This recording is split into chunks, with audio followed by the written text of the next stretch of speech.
Vamos então para a revista Jacobin, gente, que tem um texto muito bom, muito interessante. Eu sei que tá pesado aí as notícias, mas a gente tem que dar contexto e vocês também têm que acompanhar tudo o que está rolando, meus queridos e minhas queridas. Vão curtindo e vão compartilhando, vão curtindo e vão compartilhando, vão curtindo e vão compartilhando, meus queridos e minhas queridas. A audiência tá boa, pena que tem poucos superchats, né, gente? Mas vamos ver aqui esse texto da Jacobin. Negro é a raça oprimida por todos os imperialistas. Texto do Lamine Senghor, tradução aí do Guilherme Henrique. O senegalês comunista Lamine Senghor nasceu nesse dia em 1889. Ele serviu ao exército francês na Primeira Guerra Mundial e depois militou no Partido Comunista Francês. Seu discurso antirracista na Conferência da Liga contra o Imperialismo continua sendo extremamente urgente e atual. Vamos lendo aqui. Devo transmitir-lhe as saudações fraternas do Comitê de Defesa da Raça Negra. Esse Comitê para a Libertação da Raça Negra é uma organização abrangente de jovens negros decididos a tomar medidas para trazer a libertação de sua raça. Vocês talvez estejam cientes de que a nossa raça é mais oprimida no mundo. Esta raça é a mais oprimida por todos os imperialistas na Terra e cuja vida e a morte estão nas mãos dos seus inimigos. Por isso, desejamos lutar pela igualdade com outras raças que se consideram melhores do que nós, e diante do mundo inteiro, perguntamos a elas se são superiores a nós, porque sua pele é branca ou seu cérebro é mais culto do que o nosso. Essas raças vieram até aqui com o pretexto de nos trazerem a civilização. Hoje vemos um quadro trágico em nosso país. Colonização. Neste ponto, quero dizer brevemente algo controverso sobre a palavra colonização. Quero responder ao discurso do nosso presidente Hafiz Ramadan Bey, que afirmou que o Egito não é uma colônia, que é livre e independente. Como representante do Comitê de Defesa do Negro, devo declarar aqui que os trabalhadores egípcios que apoiam nosso comitê não são dessa opinião. Eles vieram para protestar contra o paternalismo britânico no Egito, contra a ocupação do Canal de Suez pela Grã-Bretanha. Eles desejam protestar contra o imperialismo britânico e exigem a independência egípcia. Consequentemente, é impossível sustentar ao mesmo tempo que o Egito é livre. O que é a colonização? Colonizar é roubar de um povo o direito de administrar seus próprios assuntos da melhor maneira possível e como achar melhor. Os egípcios foram privados pela Grã-Bretanha desse direito. Todos os egípcios protestam contra esse ato de violência. Consequentemente, eles não podem acreditar que o Egito não é colonizado pela Grã-Bretanha. É uma colônia como todas as outras colônias que estão sob o jugo do imperialismo internacional. Civilização. Eu disse a vocês há pouco que quando os franceses chegaram, eles nos disseram que estavam trazendo-nos a civilização. Mas em vez de ensinar a língua francesa e nos esclarecer sobre o que chamamos de civilização, eles disseram que os negros não devem receber qualquer tipo de educação. Caso contrário, eles se tornariam civilizados e não se poderia fazer com eles o que se quisesse. Isso é o que o imperialismo francês entende por civilizar os negros. Citarei um exemplo de um relatório de um ex-administrador colonial. Esse relatório foi publicado em vários jornais franceses pelo senhor Renatois. Aqui está o texto do que o administrador colonial escreveu. Eu acuso o ex-coronel Hutin, agora general Hutin, comandante da Legião de Honra, de ordenar o saque do posto comercial de Molanda e de tomar parte no saque. Conhecemos os objetivos que foram roubados, caixas de geleia de fruta que ele guardava para o seu próprio uso pessoal, pinturas, munição para caça, rifles, castanhas, materiais valiosos, etc. Parece que é fácil fazer ali um ninho de penas. O redator do relatório acrescenta: acusa o oficial e gerente do depósito de Queso de ter cometido um crime em fevereiro de 1915, a fim de extorquir a confissão de um furto de 500 francos. Ele acusou a sua ordenança de furtar a soma de dinheiro. Para descobrir onde o dinheiro estava escondido, ele o despiu e colocou seus testículos sobre a mesa e esmagou parte dos seus testículos com um martelo. O privado perdeu a consciência, foi reanimado e então eles ameaçaram esmagar o outro testículo se ele não confessasse onde estava o dinheiro. Acusa o ajudante-chefe do posto da Bânia de trazer a presença do chefe da tribo Gana, que se recusou a revelar o paradeiro dos Mausers e o seu povo havia tomado os desertores alemães. E eu acuso o ajudante de esmagar as mãos de um dos chefes de Gana, entre os dois pratos de prensa, atormentá-lo, esfolando-o com lâminas de faca. Ele encheu as feridas com mel e expôs ao sol e aos ferrões das abelhas. Quem pode deixar de estremecer ao pensar que no século XX os franceses cometeram atrocidades como essas, dignas da mais temerosa Idade Média? O Lanini Senghor, o número 7, participando de uma reunião inaugural da Liga contra o Imperialismo em Bruxelas, Bélgica, em 1997. A foto aí dos arquivos aí do Dakar Segal. Bem interessante aqui, ó. Só homens brancos. Trabalho forçado. Um decreto recente do Governo Geral da África Oriental Francesa colocou a população à disposição do trabalho administrativo, que era chamado interesse comum. Para implementar esse decreto, o vice-governador da Mauritânia estabelece as condições de trabalho. No artigo 13, ele diz: a duração da jornada de trabalho é fixada em 10 horas, com 2 horas de descanso durante o dia. No artigo 9, estipula que o salário mínimo diário de cada trabalho será o seguinte: mulheres e crianças, 1,50 franco, homens, 2 francos por dia.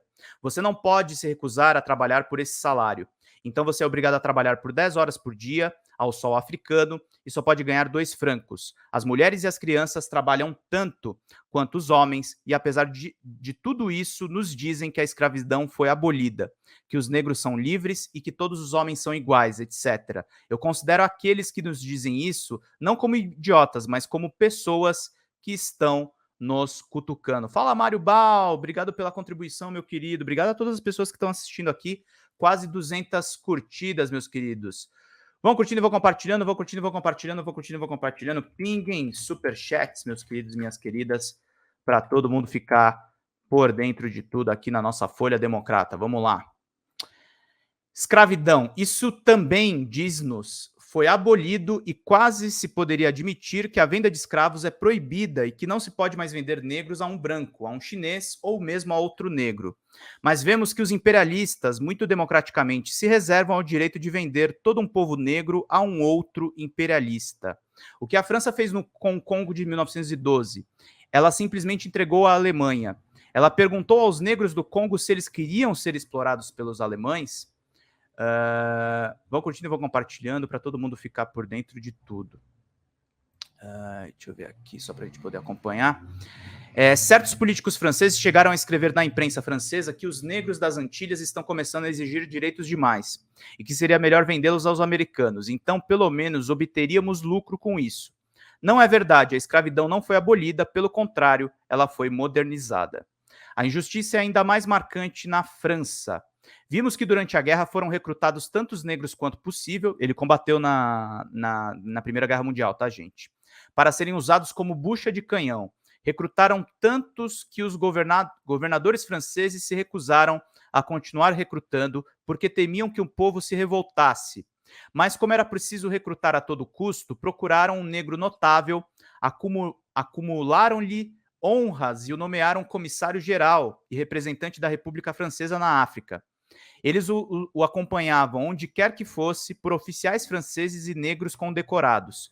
Partiu para sua antiga pátria, fez-se desembarcar e foi recebido por representantes da França, administradores e governadores coloniais, com uma banda à frente dos soldados e apresentando armas. Esse negro, com todas as suas honras, recrutou 80 mil homens, além dos 500 mil que já lutavam na França. Eles deixaram nossos camaradas serem massacrados na Primeira Guerra do Marrocos, antes da Grande Guerra de 1914. Eles ainda estão sendo massacrados hoje no Marrocos, no Rif, na Síria. Negros estão sendo enviados para Madagascar. Os negros são enviados para a Indochina porque é perto da China que está lhes dando um esplêndido exemplo revolucionário. Aos chineses eu digo, eu os abraçaria com carinho, camaradas, porque vocês dão um bom exemplo revolucionário a todos os povos sob o jugo dos colonizadores, e eu gostaria que todos eles se deixassem influenciar pelo seu espírito revolucionário. Os imperialistas franceses enviaram negros para a Indochina e ordenaram-lhe que atirassem contra os indochineses caso se levantassem contra as colônias francesas. Eles lhe dizem que não são de sua raça e que deveriam matá-los, caso se rebelem contra a chamada pátria-mãe. Os negros dormiram muito tempo, mas cuidado, o homem que dormiu bem mais e depois acordou não voltará a adormecer. Eu gostaria de lhe dar 2 exemplos de como a pátria-mãe reconhece os serviços daqueles que foram feridos na guerra para salvá-la, que foram atingidos por balas do chamado inimigo e que hoje não são mais capazes de trabalhar. uma distinção é feita entre eles e os feridos franceses que lutaram com eles no mesmo tempo, no mesmo campo de batalha e que, ao que parece, defendiam a mesma pátria. Vou começar com 10 e ir até 100%. Apenas 2 exemplos. O governo francês dá a um soldado francês de segunda classe, 90% capacitado para a guerra, de pai de um filho, uma pensão anual de 6.882 francos, enquanto um soldado negro de segunda classe, igualmente 90% capacitado para a guerra, no mesmo exército francês, pai de um filho, recebe anualmente 1.620 francos. De acordo com os artigos 10 e 12, um homem 100% incapacitado para a guerra, isto é, um homem que não pode mais se mover e que deve ser carregado para todos os lugares, recebe 15.390 francos se for um francês branco. Se for negro, recebe apenas 1.800 francos. Reunimos-nos para nos defendermos dessas injustiças, desses horrores que mencionei. Os jovens negros estão começando a ver as coisas claramente. Sabemos e verificamos que somos franceses quando eles precisam de nós, para nos matar ou para nos fazer trabalhar. Mas quando se trata de nos dar direitos, não somos mais franceses, mais negros. O Congresso aqui reunido, acredito, realizou o desejo de muitos que, como eu, gostariam de se dedicar totalmente à tarefa da libertação mundial. Aqueles que vieram aqui são as mesmas pessoas que estão perseguindo um ideal revolucionário e um ideal humano, que sacrificam a si mesmos e a todas as suas energias para erradicar essa monstruosa opressão imperialista em todo o mundo. A opressão imperialista, que chamamos de colonização interna, e que aqui vocês chamam de imperialismo, é a mesma coisa. Tudo decorre do capitalismo, e é o capitalismo que gera o imperialismo nos povos dos países dirigentes. Portanto, aqueles que sofrem sob a opressão colonial devem dar as mãos e ficar lado a lado com aqueles que sofrem sob o imperialismo de países avançados. Lutem com as mesmas armas, destruam o flagelo da terra, o imperialismo mundial. Deve ser destruído e substituído por uma aliança dos povos livres, e então não haverá mais escravidão. Esse discurso primeiro foi publicado aí no site History is a Weapon. Lamine Senghor foi um veterano de guerra senegalês que lutou pela França na Primeira Guerra Mundial e depois se tornou militante do Partido Comunista Francês. Eu acho legal que a Jacobin traz, né, uma tradição também da edição americana. Aqui ela é publicada pela Autonomia Literária. Esses discursos aqui, essas matérias anti-imperialistas na Europa, meus queridos.